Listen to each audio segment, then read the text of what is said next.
La historia de Katherine Knight representa uno de los casos más extremos y violentos registrados en la historia criminal de Australia. A lo largo de su vida adulta, Knight mostró un patrón constante de conductas agresivas dentro de sus relaciones sentimentales. Existían antecedentes claros de violencia doméstica. En distintas ocasiones había atacado a parejas anteriores, causando heridas graves con objetos contundentes y armas blancas. Estos episodios eran conocidos por su entorno y por las autoridades. En el año 2000, Knight mantenía una relación inestable con John Price, un trabajador local. La relación estaba marcada por discusiones frecuentes y episodios de intimidación. Tras un enfrentamiento especialmente violento, Price temió por su seguridad y solicitó una orden de alejamiento. A pesar de ello, ambos continuaron en contacto, una decisión que resultaría fatal. Poco después, Knight atacó a Price en su propia vivienda, lo persiguió por la casa y le asestó al menos 37 puñaladas con un cuchillo de carnicero, causándole la muerte. La violencia del ataque no se detuvo ahí. Tras matarlo, Knight manipuló el cuerpo de forma meticulosa, aplicando conocimientos adquiridos durante su trabajo previo en un matadero.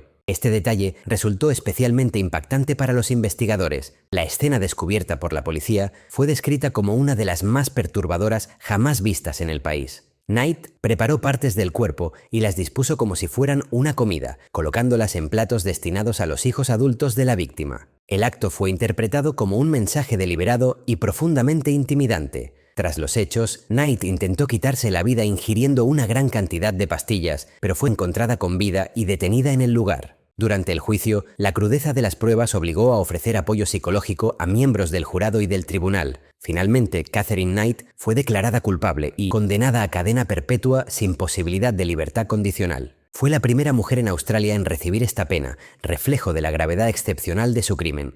En la Nueva Orleans del siglo XIX, Delphine Lalaurie ocupaba una posición destacada dentro de la élite social. Era conocida por su fortuna, su estatus y las recepciones que organizaba en su mansión de Nueva Orleans, en Royal Street. De cara al público, mantenía la imagen de una mujer respetable. Sin embargo, desde hacía años circulaban rumores sobre el trato extremadamente violento que daba a las personas esclavizadas bajo su control. Estas sospechas se confirmaron en 1834, cuando un incendio se declaró en su residencia. Durante las labores de extinción, los bomberos descubrieron una habitación cerrada con llave en el ático, un espacio que había sido ocultado deliberadamente. Al forzar la entrada, encontraron a varias personas esclavizadas encadenadas, con signos evidentes de abuso prolongado, desnutrición y tortura. El estado de las víctimas causó conmoción incluso entre los funcionarios acostumbrados a escenas difíciles, y la noticia se propagó rápidamente por la ciudad. La reacción pública fue inmediata. Una multitud enfurecida se congregó frente a la mansión de Lalaurie y destruyó gran parte del edificio como acto de represalia.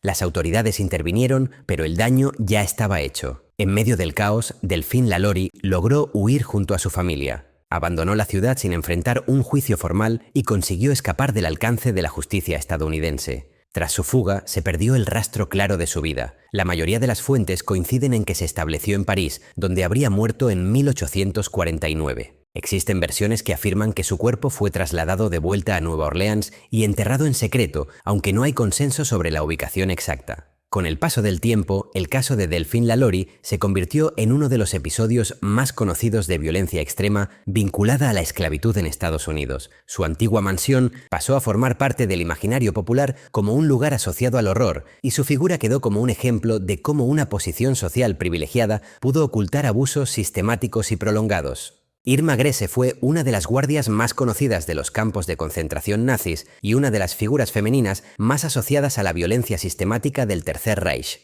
Nacida en Alemania en 1923, se incorporó voluntariamente al servicio auxiliar de la Schutzstaffel siendo muy joven. Su rápida promoción estuvo vinculada a su adhesión ideológica al nazismo y a su disposición a ejercer autoridad sin límites sobre los prisioneros. Gress prestó servicio en varios campos, entre ellos Ravensbrück, Auschwitz-Birkenau y, en la fase final de la guerra, Bergen-Belsen. Numerosos testimonios de supervivientes coincidieron en describirla como una funcionaria especialmente violenta. Utilizaba con frecuencia un látigo reforzado con metal para golpear a los internos y participaba activamente en castigos físicos arbitrarios. También se le atribuye el uso de perros entrenados para atacar a prisioneros y su intervención directa en las selecciones que enviaban a personas a las cámaras de gas. Su conducta no respondía únicamente a órdenes estructurales del sistema del campo. Los relatos coinciden en que Grace ejercía la violencia de forma deliberada y personal, aprovechando el poder absoluto que tenía sobre personas completamente indefensas. Estas acciones formaban parte del funcionamiento cotidiano del sistema de exterminio nazi, pero su implicación directa la convirtió en una figura especialmente señalada tras la guerra. En abril de 1945, las fuerzas británicas liberaron el campo de Bergen-Belsen y encontraron una situación extrema: miles de cadáveres sin enterrar y prisioneros en estado crítico de inanición y enfermedad. Grace fue arrestada junto con otros miembros del personal del campo y juzgada en el conocido juicio de Belsen. Durante el proceso judicial se mostró firme y no expresó arrepentimiento. Las pruebas presentadas, basadas en numerosos testimonios, fueron concluyentes. Fue declarada culpable de crímenes de guerra y condenada a muerte. En diciembre de 1945, Irma Grese fue ejecutada por ahorcamiento a los 22 años, convirtiéndose en la mujer más joven ejecutada por crímenes de guerra bajo jurisdicción británica en el siglo XX. Su caso ilustra hasta qué punto el sistema nazi permitió y fomentó la participación activa de individuos jóvenes en la violencia extrema. En el siglo XIX, mientras las potencias europeas expandían sus imperios coloniales, Ranavalona I gobernó Madagascar mediante un régimen autoritario y profundamente aislacionista. Accedió al trono en 1828 y desde el inicio de su reinado desmanteló las políticas de apertura y modernización impulsadas por su esposo fallecido. Su objetivo principal fue preservar la soberanía del reino frente a la influencia extranjera, incluso a costa de una represión interna extrema. Ranavalona expulsó a misioneros europeos, canceló acuerdos comerciales con Reino Unido y Francia y emprendió una campaña sistemática contra cualquier elemento considerado ajeno a la tradición local, en especial el cristianismo. Para reforzar su autoridad, utilizó mecanismos judiciales tradicionales llevados a un extremo letal, como la ordalía del Tangena. Los acusados eran obligados a ingerir una sustancia venenosa. La supervivencia determinaba la inocencia, mientras que la muerte confirmaba la culpabilidad. Este sistema, combinado con trabajos forzados a gran escala y conflictos constantes contra clanes rivales, provocó un colapso demográfico severo. Las estimaciones históricas varían, pero coinciden en que la población de Madagascar se redujo de forma drástica durante su reinado. La represión religiosa fue particularmente dura. Los conversos cristianos locales fueron castigados con ejecuciones públicas, exilios y trabajos forzados, al considerarse su fe una amenaza directa al orden político y cultural. A pesar de estas medidas, Ranavalona logró un objetivo estratégico clave: mantener la independencia del reino durante más de 3 décadas. Su gobierno resistió presiones externas e incluso evitó una invasión francesa, algo poco común en ese periodo. Tras su muerte en 1861, sus sucesores relajaron el aislamiento, reanudaron el contacto con Europa y finalmente Madagascar fue colonizada por Francia. La figura de Ranavalona I sigue siendo objeto de debate. Para observadores extranjeros encarna un ejemplo de tiranía extrema. Para parte de la memoria histórica local, representa a una gobernante que defendió la autonomía cultural y política del país frente al imperialismo, aunque lo hiciera mediante una violencia sistemática y generalizada. La figura de Elizabeth Bathory ocupa un lugar destacado en la historia criminal europea por la magnitud y la persistencia de las acusaciones en su contra. Nacida en el seno de una de las familias más influyentes del Reino de Hungría, Bathory vivió entre finales del siglo XVI y comienzos del siglo XVII, un periodo en el que su poder económico y político le otorgó una amplia protección frente a cualquier control externo. Residía principalmente en el castillo de Čaštice, desde donde administraba extensas propiedades. De acuerdo con los testimonios recogidos durante las investigaciones oficiales, Bathory habría atraído a numerosas jóvenes campesinas y sirvientas con ofertas de trabajo doméstico. Una vez bajo su control, las víctimas habrían sido sometidas a castigos extremos. Los relatos mencionan palizas reiteradas, heridas deliberadas y exposición prolongada al frío, prácticas que provocaron graves sufrimientos y numerosas muertes. Estas actividades pudieron desarrollarse durante años sin consecuencias legales debido a su posición social. La imagen más conocida asociada a Bathory es la creencia de que se bañaba en la sangre de jóvenes para conservar su juventud.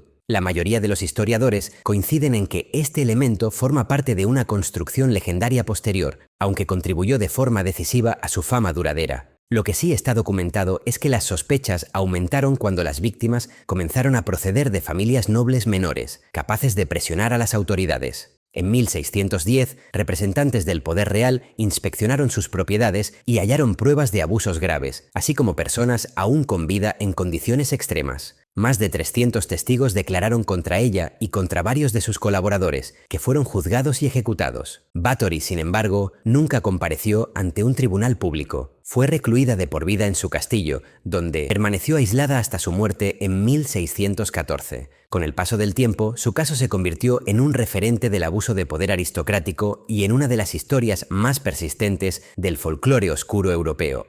A comienzos del siglo XX, Dagmar Overby dirigía en Dinamarca una actividad que, en apariencia, ofrecía ayuda a madres solteras sin recursos. En la práctica, se trataba de una agencia de adopción ilegal que ocultaba una de las series de crímenes infantiles más graves registradas en el país. Overby se presentaba como intermediaria capaz de encontrar hogares para bebés no deseados, aprovechándose de la falta de alternativas legales y del estigma social de la época. A cambio de un pago único, aceptaba hacerse cargo de los recién nacidos. Las madres, muchas de ellas jóvenes y sin apoyo, confiaban en que sus hijos serían adoptados por familias responsables. Sin embargo, una vez recibido el dinero, Overby acababa con la vida de los bebés en un corto plazo. Los métodos empleados incluían el estrangulamiento y el ahogamiento, prácticas que repetía de forma sistemática. Para eliminar pruebas, destruía o ocultaba los cuerpos. Parte de los restos eran incinerados en el horno de su vivienda y otros enterrados en el patio del edificio donde residía en Copenhague. Durante años, estas actividades pasaron inadvertidas, en gran medida por la invisibilidad social de las madres afectadas y la ausencia de controles efectivos. El caso salió a la luz en 1920, cuando una mujer que había entregado a su hijo a Overby cambió de opinión y acudió a la policía. La investigación condujo al domicilio de Overby, donde un registro reveló restos humanos y evidencias claras de homicidio. Ante las pruebas, Overby confesó la muerte de 16 bebés, aunque los investigadores consideraron que la cifra real era muy superior, con estimaciones que superan los 100 e incluso alcanzan cifras más altas según algunas fuentes contemporáneas. Inicialmente condenada a muerte, su pena fue conmutada por cadena perpetua. Dagmar Overby murió en prisión en 1929. Su caso provocó una fuerte conmoción pública y condujo a reformas significativas en la legislación danesa sobre adopción y protección infantil. Antes de que Jack el Destripador sembrara el terror en Londres, otra asesina operaba de forma mucho más discreta en el norte de Inglaterra. Mary Ann Cotton es considerada una de las asesinas en serie más prolíficas de la historia británica. Entre las décadas de 1850 y 1870, llevó una vida itinerante, cambiando con frecuencia de ciudad y contrayendo matrimonio en repetidas ocasiones. Con el paso del tiempo, se hizo evidente un patrón constante. En cada uno de sus hogares, varias personas morían de forma repentina por supuestas enfermedades estomacales. La causa real era el arsénico, un veneno de fácil acceso en la época, utilizado comúnmente como limpiador doméstico o raticida. Los síntomas del envenenamiento imitaban los de dolencias habituales como la fiebre gástrica o la disentería, lo que permitió a Cotton actuar durante años sin levantar sospechas médicas. El móvil fue estrictamente económico. Cotton aseguraba a sus maridos, hijastros e incluso a algunos de sus propios hijos, y tras sus muertes cobraba las pólizas. La investigación posterior demostró que trataba a su entorno familiar como una fuente de ingresos sustituible. No existía un componente impulsivo. Los envenenamientos fueron repetidos, planificados y constantes a lo largo de 2 décadas. Su actividad criminal comenzó a desmoronarse tras la muerte de su último hijastro. Un funcionario parroquial se alarmó cuando Cotton comentó con frialdad que el niño no sería una carga durante mucho tiempo. Días después, el menor falleció. El análisis forense reveló arsénico en el estómago, lo que llevó a una investigación más amplia. Las autoridades reconstruyeron su historial y la vincularon con hasta 21 muertes sospechosas. Mary Ann Cotton fue juzgada, declarada culpable y ejecutada en la horca en 1873. Su caso se convirtió en un ejemplo temprano de asesinato serial doméstico, basado en el engaño, la repetición y el beneficio económico. A comienzos del siglo XX, Belle Gunness se convirtió en una de las asesinas más letales de la historia de Estados Unidos. Nacida en Noruega y establecida en una granja aislada de La Porte, Indiana, desarrolló un método criminal basado en el engaño sistemático y el beneficio económico. Su estrategia consistía en publicar anuncios personales en periódicos del Medio Oeste, donde se presentaba como una viuda con recursos que buscaba matrimonio. Los hombres que respondían a estos anuncios eran invitados a su propiedad con una condición concreta. Debían llevar consigo todos sus ahorros en efectivo, supuestamente para demostrar compromiso y ayudar a invertir en la granja. Una vez allí, Gunness los asesinaba, generalmente mediante envenenamiento con estricnina mezclada en el café. Tras provocar la muerte, se apropiaba del dinero y de los objetos de valor y se encargaba de ocultar los restos dentro de su terreno. El caso salió a la luz en 1908, cuando la casa principal de la granja se incendió. En los escombros se hallaron los cuerpos de sus hijos y el cadáver decapitado de una mujer, que en un primer momento fue identificado como el de Belle Gunness. Sin embargo, la investigación cambió de rumbo cuando el hermano de un hombre desaparecido se presentó ante las autoridades señalándola como responsable. Esto motivó una inspección completa de la propiedad. Durante las excavaciones se encontraron numerosos restos humanos enterrados en distintos puntos de la granja. Se identificaron al menos 12 víctimas, aunque los investigadores consideraron que el número real podría ser significativamente mayor, posiblemente varias decenas. El cadáver hallado en el incendio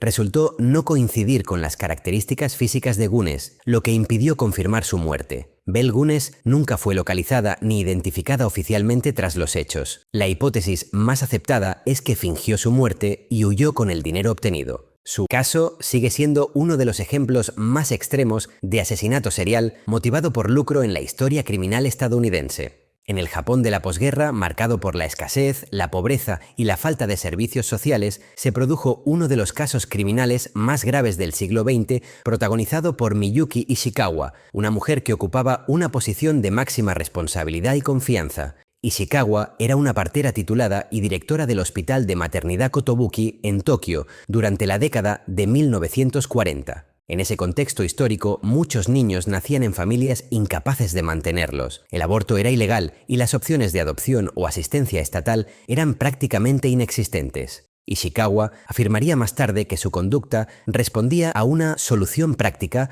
ante una realidad social insostenible. En la práctica, comenzó a descuidar de forma deliberada a los recién nacidos que quedaban bajo su tutela, privándolos de atención básica hasta provocar su muerte. Para encubrir los hechos, falsificaba certificados de defunción, atribuyendo las muertes a causas naturales. Además, existía un componente económico claro. Ishikawa exigía pagos elevados a los padres, asegurándoles que abandonar al bebé tendría un coste menor que criarlo. Parte de ese dinero era compartido con colaboradores, incluido un médico y un funerario, lo que permitió que el sistema funcionara durante años sin ser detectado. El caso salió a la luz de forma accidental cuando 2 agentes de policía encontraron los restos de 5 bebés. La investigación condujo al funerario responsable de los cuerpos y finalmente al Hospital Kotobuki. Registros y hallazgos posteriores revelaron restos de decenas de recién nacidos en distintos lugares vinculados al caso. La cifra oficial de víctimas fue de 103 bebés, aunque investigaciones posteriores estiman que el número real podría haber alcanzado entre 150 y 170.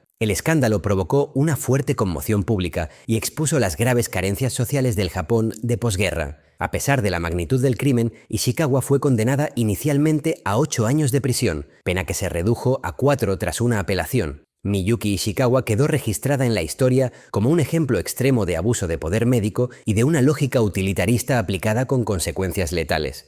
La figura de Rosemary West está asociada a uno de los casos criminales más perturbadores del Reino Unido. Junto a su esposo, Fred West, participó activamente en una serie prolongada de abusos, asesinatos y ocultación de cuerpos que tuvieron como escenario principal su vivienda familiar, ubicada en el número 25 de Cromwell Street, en la ciudad de Gloucester. El inmueble acabaría siendo conocido públicamente como la Casa de los Horrores. De cara al exterior, la pareja aparentaba llevar una vida normal, integrada en un entorno obrero común. Sin embargo, dentro del domicilio se desarrolló durante años un patrón sistemático de violencia extrema. Fred y Rosemary West estuvieron implicados en el secuestro, abuso y asesinato de al menos 10 jóvenes. Entre las víctimas había inquilinas, niñeras y miembros de su propia familia. Los abusos eran prolongados y precedían a los homicidios. Tras las muertes, los cuerpos eran enterrados de forma clandestina en el sótano de la casa o en el jardín trasero. La familia continuó viviendo allí durante años, criando a otros hijos, sobre lo que en la práctica se había convertido en un lugar de enterramiento oculto. Esta convivencia prolongada con los restos fue uno de los aspectos más impactantes del caso. Los crímenes salieron a la luz en 1994,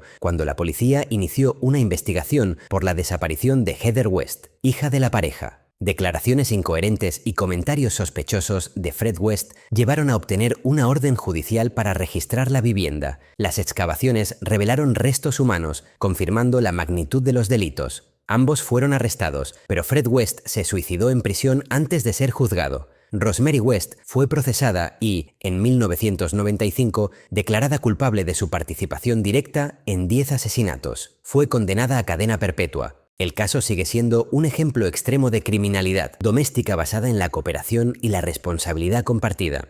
Durante la década de 1960, el Reino Unido fue sacudido por una serie de desapariciones y asesinatos de menores que revelaron uno de los casos criminales más perturbadores del país. En el centro de estos hechos estuvo Myra Hindley, quien actuó junto a su pareja Ian Brady en lo que más tarde se conocería como los asesinatos de los Páramos. Hindley mantuvo una relación estrecha y dependiente con Brady, quien ejercía una fuerte influencia ideológica y psicológica sobre ella. Juntos desarrollaron una dinámica basada en el control, la manipulación y la violencia. Entre 1963 y 1965 secuestraron y asesinaron al menos a 5 menores. Hindley desempeñó un papel clave en la ejecución de los crímenes, utilizando su apariencia tranquila y confiable para ganarse la confianza de las víctimas. Los jóvenes eran atraídos a un vehículo y trasladados a una zona aislada del norte de Inglaterra, el Saddleworth Moor, donde fueron asesinados y enterrados. Las investigaciones posteriores demostraron que los crímenes no fueron improvisados. La pareja documentó algunos de los abusos mediante fotografías y realizó grabaciones de audio, una de las cuales captó los últimos momentos de una de las víctimas. Ese material se convirtió en una prueba fundamental durante el juicio.